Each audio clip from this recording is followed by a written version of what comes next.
سلام به همه دوستان نورافشانی 99.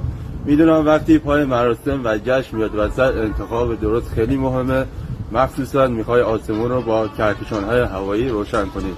پس ادامه ویدیو رو همراه من باش تا کامل متوجه بشید.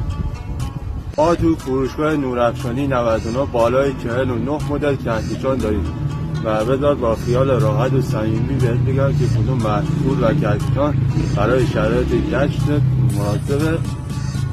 اگر تعداد مهمونات کمتر از 50 نفر و فضای محل اجرات هم همونطور که طبق ویدیو اجراش مشاهده می‌فرمایید در حد یک ویلا جمع می‌گیره، یه دونه کهکشان 16 فوت یکیش کافیه. که یک مراسم عروسی با حدود بالای 200 نفر مهمون، یه دونه از این کهکشان‌های 49 فوت همونطور که ویدیو اجراش رو مشاهده می‌فرمایید کاملا فضا رو براتون حسابی می‌چرخونه.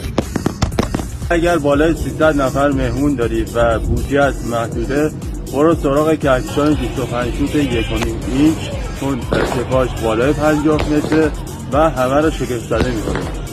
ما برای خرید و تحت سفارش کافیه وارد سایت فروشگاهمون نورافشانی 99 بشید و روی بنر انواع کهکشان هوایی کلیک کنید و با توجه به شرایطی که برای توضیح دادن محصولت رو انتخاب کنید و خیلی سریع و راحت محصول به دستت میرسه.